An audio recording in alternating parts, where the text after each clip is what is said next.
Thanks for taking the time to talk with me. Mhm. I watched Pet Sematary last night, and it was great, Thank you. which surprised me a little bit because it is so hard to capture the essence of a classic, like a true classic, whether it's a sequel or a prequel. But you nailed it.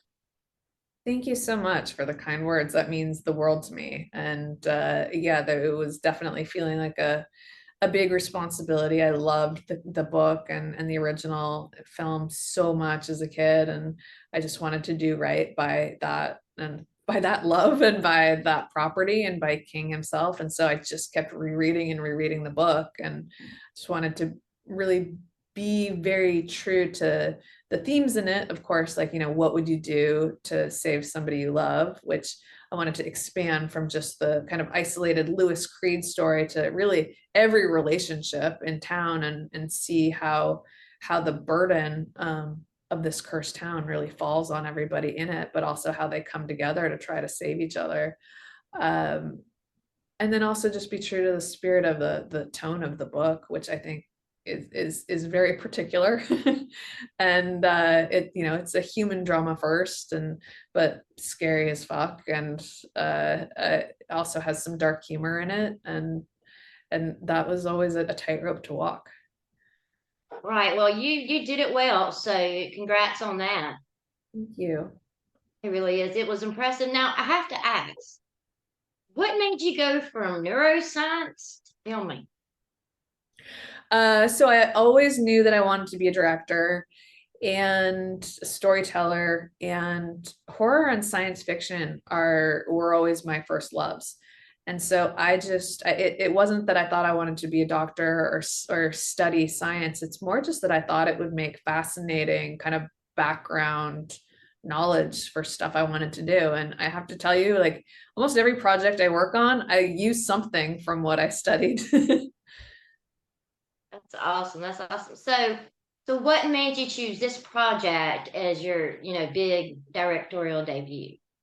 Yeah, I was looking at a bunch of stuff to direct and kind of trying to figure out what that perfect thing was. And in the middle of that, Mark Faradian, one of the producers on this, who I knew from working on Transformers, called and said, "Would you ever be interested in Pet Sematary?" And I said, "Are you fucking kidding me? That was my favorite Stephen King book as a kid. I was obsessed with it. I gave my sister nightmares for years, making her watch the original movie. And a writer named Jeff Bueller had written a draft already. And so I said, send me the script. And Mark Radian sent me the script. I read it within like an hour, and um, I called him immediately and I said, I have so many ideas. He reminded me a couple days ago when we were doing a Q&A that I sent him a new outline for what the rewrite would be a few hours later, which I completely forgot that I did. It was a little presumptuous, but it just moved really fast from there. And I think I knew it was the right one to take on because I had so many immediate thoughts, and because I had no reservations. I just thought yes, and ultimately the story that I rewrote evolved a lot from that original draft.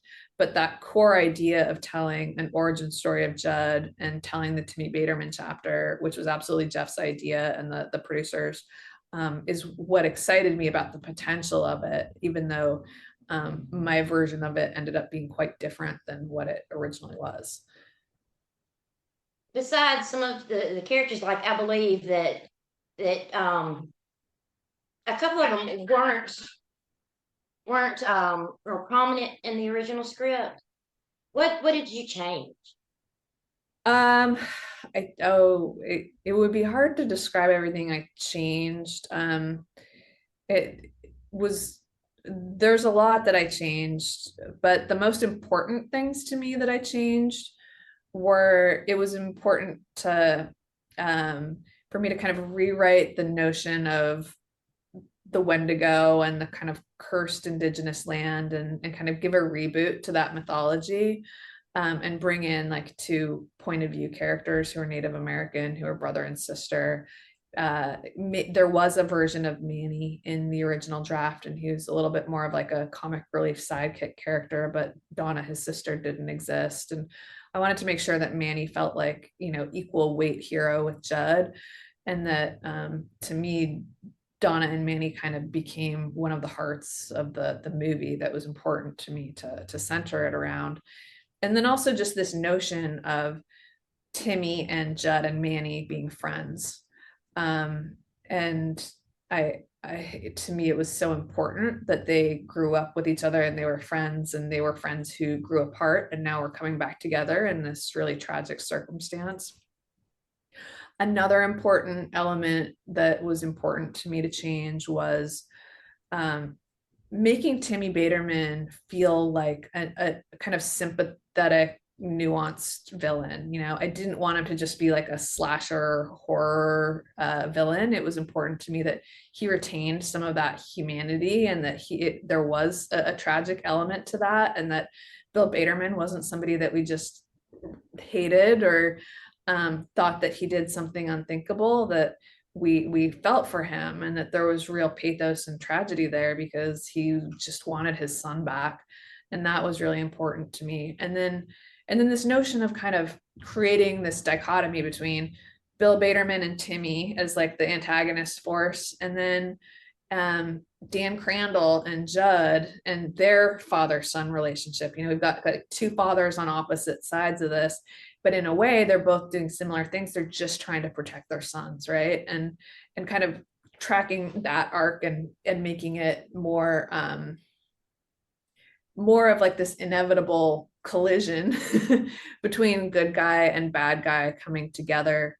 And then just this notion of Ludlow as being the first settler who was buried in the land, and that they named the town after him, and that there was this kind of conspiracy between the founding families. That was something I brought in, and that I wanted to do to kind of breathe life into the single line from the end of the book about Jud being the guardian of the woods. And I'm like, well, what does that mean? Where did that come from? And we know him as this guy smoking and drinking on the porch. And I just became obsessed with this idea that it ends with him smoking and drinking on the porch, but one day his father used to be the guy smoking and drinking on the porch, and his father's father was the guy smoking and drinking on the porch. But it wasn't just to escape his family, they had a job to do. Yeah, that's awesome, and I'm so glad that you did expand on that original story. Yeah. And love that you brought more of the Native American aspect in, because it began with them as far as we know. Yeah. That was a great touch, and I think casting was spot on. It was so good, and it's so much heart in it, but there's so much emotion, and that I think is very important to the whole film. Um, if you had a chance to adapt another Stephen King project, what would it be? I wish I had a good answer to that. I really do. I've like poured so much of myself into this movie. I can't even think about another King property, but I would be honored to do anything King because he's the master. But well, let me drop a little hint about Rose Red in there. If you ever just get the urge, Okay. I have modernized. I love that idea. Yeah. So what are you working on now? I'm directing Sleepy Hollow for Paramount, and I just turned in the first draft right before the writer's strike, and as we know, the writer's strike just ended, so I'm looking forward to getting back to it. That's awesome. Will it be any different from the original that we all know? Yeah, it's similar to Pet Sematary. I wanted to explore a version of the like parts of the mythology that haven't been explored in movies before, and give a lot more of an explanation to the headless horseman and where he comes from. And I started doing a lot of research into true ghost stories from the Hudson Valley, and so I was bringing that in too. It's been a really fun process. That's awesome. I can't wait to see it. if you will, tell us a little bit, excuse me, about the conflict between Timmy and Judd. Because I think that's real, it's a prominent thing, but it's kind of a love-hate thing, it seems to be. It is. It is. It's they grew up together, and Timmy is somebody who is from a poor family, and he doesn't have a mom anymore, and Judd is from a much more privileged family, and he's got two very caring parents, and I think Judd has the life that Timmy always wanted, and of course, Timmy's the one that's drafted to war, and Judd's parents pay to keep him out of war. And he's been this kid who's been protected his whole life. And Timmy loved him, but also, yeah, was jealous of him. And he's the guy who gets the girl and doesn't get drafted and has the cool car. And it's hard to watch one of your best friends kind of have it all when you don't. Right. And, it wouldn't be a Pet Cemetery movie without a pet. Yeah. What was it like, on set working with this dog who's supposed to be vicious? Yeah. So it was actually three dogs. And the dog that is very creepy at walking and staring and sitting, that's Jelly Bean. And Jelly Bean is actually deaf dog, which posed an interesting logistical challenge because it meant that the dog trainer had to be in his exact line of sight to give commands. She couldn't give commands off the side. So we had to get really creative sometimes about how we would film those scenes. And then a dog named Balzac uh, was the attack dog who we very specifically trained for those attack scenes.